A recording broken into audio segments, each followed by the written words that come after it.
everyone, welcome back to the channel.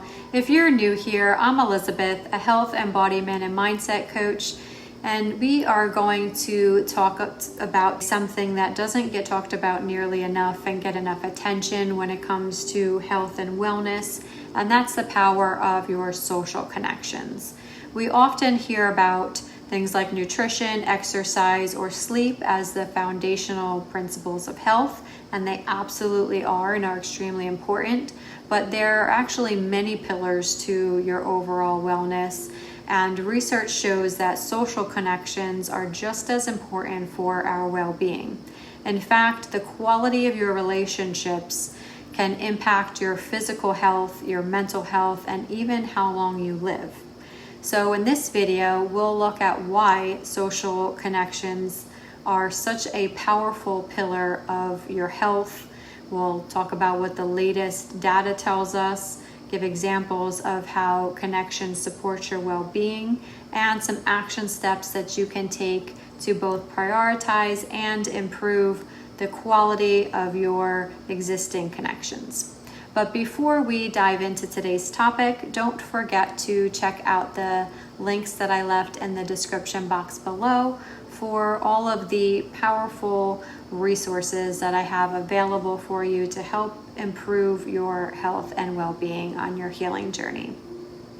So, why do social connections matter? Let's start with the basics and the science. Research consistently shows that people with strong connections tend to live longer and healthier lives than those otherwise. Some studies suggest that social connection can be just as important for your longevity as things like not smoking or maintaining a healthy weight. On the flip side, however, loneliness and social isolation have been linked with higher risks of things like depression, anxiety, cognitive decline, heart disease, and even early death. In fact, the U.S. Surgeon General recently declared loneliness an epidemic because of how deeply it affects our health. Why does this happen? Because as humans, we're wired for a sense of connection. Healthy relationships can help buffer stress, help regulate our nervous systems, and create a sense of belonging and purpose in our lives. When we feel connected to others, our bodies can release hormones like oxytocin and serotonin that help calm the stress response and boost our mood. So now let's talk about the aspect of quality over quantity. Now here's an important point. It's not about how many friends that you have, but more so the quality of your connections. You could have, say, hundreds of acquaintances or followers online, but if those relationships lack depth, they're not going to provide the same health benefits for you. A few supportive, authentic, and meaningful relationships are far more powerful for you than a large social circle where you may not feel truly seen, supported, or valued. Think of it this way. One genuine friend that you can count on and call on when you're struggling, or one community you might be a part of where you feel safe to be yourself, can do far more for your well-being than dozens of surface level connections. Examples of social connections in action can look like how connections show up in your everyday life, family and close friends, for example.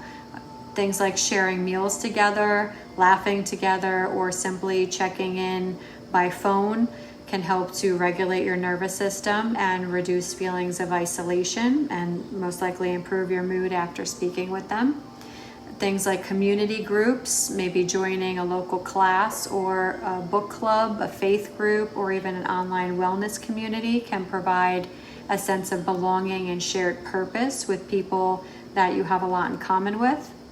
They can be supportive during times of stress. Having someone to talk to in a difficult time that you might be going through can literally lower your stress hormones and improve your resilience. You also want to take into account celebrating joy in your connection, because connection isn't just for hard times. Doing things like sharing your wins and joys with others helps magnify that happiness. Here are some practical ways you can help to prioritize and improve the social connections that you have. Try to reach out intentionally, calling or texting someone that maybe you haven't spoken to in a while to check in and see how they're doing. You may find that your mood has improved after speaking with them. Also, try to schedule regular catch-ups together with friends or family. It's especially helpful if they can also be maybe an accountability buddy for you if you're looking to maybe improve your health in some way, and you might have a connection that might be willing to help support you and even work on making those changes with you. Also, try maybe creating rituals of connection like weekly dinners, monthly game nights, or even short daily check-ins with loved ones. Rituals can help create a sense of consistency and deepen bonds over time. You also can try to prioritize quality conversations of things like going beyond just small talk. Ask some probing questions like, what's been on your heart lately, or what are you most excited about right now that's going on in your life? You can also practice active listening, really hearing and validating the other person, not just listening to respond, as sometimes us humans tend to do. Maybe try to join or build a community yourself. Look for a local group aligned with your interests, fitness, hobbies, or volunteering, or create your own space. Even a small circle of people who share your values can be incredibly supportive for you. You want to try to make sure that you be authentic. The more you show up as your true self, the more you're going to attract fellow authentic, aligned connections for yourself. Don't be afraid to also set boundaries in relationships that you might currently have that drain you. Social connections can only be helpful when they're healthy ones, not toxic ones that may bring in more stress than happiness into your life. Remember, quality over quantity.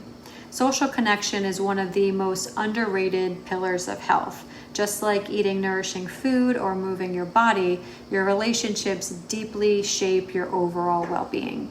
When you invest in building authentic, supportive connections, you're not just improving your mood, you're protecting your long-term health and creating a life that feels more meaningful. So I encourage you to reflect. What's one action step that you can take this week to nurture a meaningful connection in your life? Maybe it's reaching out to a friend, joining a group, or simply deepening conversations that you already have with others. Remember, health isn't just about the body. It's about the mind, the heart, the spirit, and the relationships that hold us. And if this video resonated with you today, don't forget to like, subscribe, and share it with someone who you think might need a reminder about the powerful power of connection.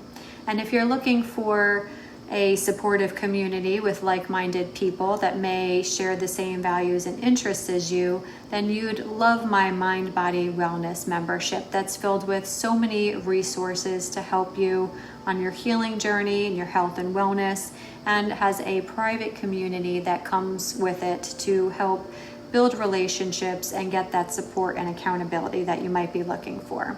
Let me know in the comments below if you'd like to check it out. Thank you for being here today. Here is your weekly reminder to do something today that brings you joy. Take care, and I will see you in the next video.